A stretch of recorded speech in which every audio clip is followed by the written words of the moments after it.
دا میاشت ډیره معظمه میاشت ده، ډیره محترمه میاشت ده، او په دې میاشت کې عبادت ډیر زیات ثواب لري. د دې احترام په حدیث کې هم معلوم شوی. د حجۃ الوداع پر موقع باندې د الله رسول صحابه ورته وایي ای یوم اعظم حرمه، په ورځ کې د ټولو محترمه ورځ کومه ورځ ده؟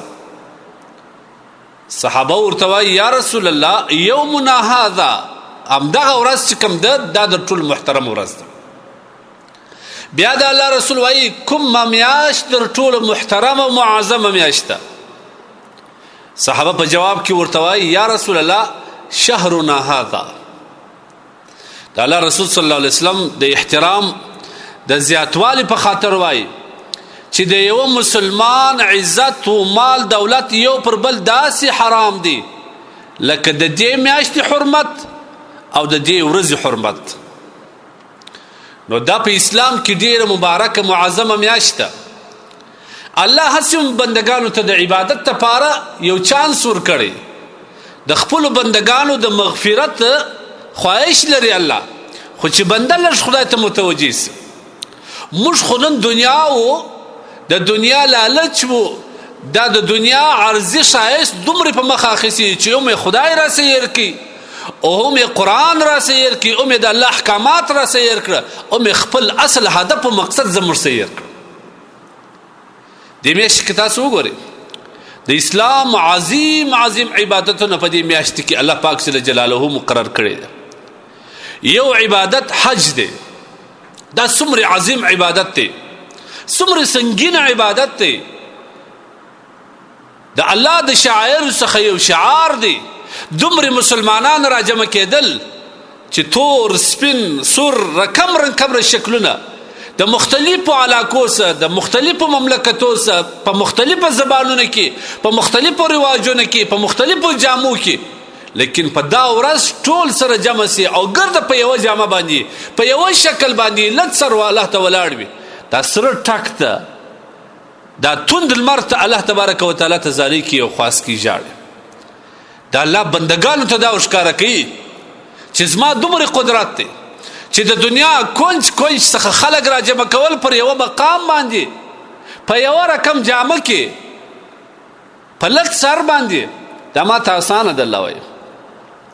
خو د قیامت په ورځ د بندگانو جمع کېدل راپورته کېدل هم دا رقم ده. الله ته خو هېڅ شی مشکل نه دی. دویم عبادت په دې میاشت کې د قربانۍ عبادت دی. په دې میاشت کې څومره انسانان د الله د دې امر په خاطر باندې چې الله قرآن کې وایي تاسو قرباني وکړئ، هغه څوک چې توان او طاقت د قرباني لري په څومره مینه باندې حیوان رانیسي او بیا یې روزي، بیا د اختر ورځې ته ساتي او بیا د الله اکبر په نامه باندې هغه ذبحه کوي. دا الله پاک جل جلاله په دا میاشت کې مشروع کړی دی، په دې میاشت کې الله مقرر کړی دی. نو لہذا دا میاشت ډیر معظمه میاشت. اسیم ټول کال زموږ ستاسو دا تیر سو، دا د اسلامي میاشت د اسلامي کال اخرنۍ میاشت ده.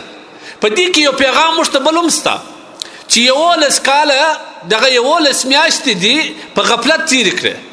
کېدای سي الله د سیر سوی، کېدای سي د خدای نه لرې سوی، کېدای سي د الله نافرماني درسه سوي، کېدای سي منظوره د قضا سوي، یا نور داسې اعمال دي کړي چې الله ستاسو ناراضه سوی.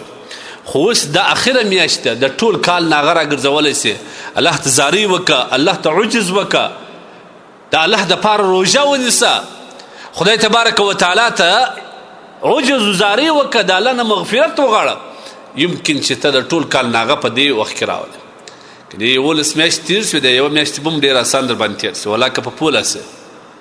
خو نیکبخته سړی هغه دی چې د الله تبارک وتعالی چې کوم موقع موږ ته راکړی دی د هغه نه موږ قدر وکړو، د هغوی نه موږ فایده واخلو، په هغه موقع کې خپل آخرت جوړ کړو، د دنیا نه هغې غفلتونه له منځه یوسو او دا وخت په اوقات موږ په عبادت باندې تیر کړو. لهذا د اسلام د محترم و معظم میاشت څخه د ذوالحجې میاشت ده. دا رانوي کېدونکې ده. په دې میاشت کې باید مسلمان څومره احتیاط وکړي، څومره عبادت وکړي، څومره کوشش وکړي د خپل رب د پخلا کېدو د راضي کېدو الله زموږ څخه ناراضه دی احوال معلومیږي حالات معلومیږي د زړه خفګان دا راته ښیي دا ژوند مو دا معلومیږي چې زموږ په ژوند کې سکون نسته زموږ په ژوند کې اطمینان نسته زموږ په ژوند کې خوشحالیانې نسته دا معلوم خبر ده چې الله زموږ څخه ناراضه دی د خپل رب پخلا که ستا په ژوند کې به اطمینان راسي ستا په ژوند کې به سکون راسي لیکن که دغه حالاتو زموږ ورځ رابل به موږ په نورو مشکلاتو کې په نورو کډیانو کې به لویږو نور به مخ پر ضلالت باندې روان لهذا دا میاشت د عبادتو او دا میاشت د الله تبارک وتعالی د ذکر او د اذکارو د تسبیحاتو د تهلیلاتو میاشت په دې میاشت کې مسلمان باید ټول ورځ کني په ورځ کې اکثر حصہ د الله په ذکر تیر کړي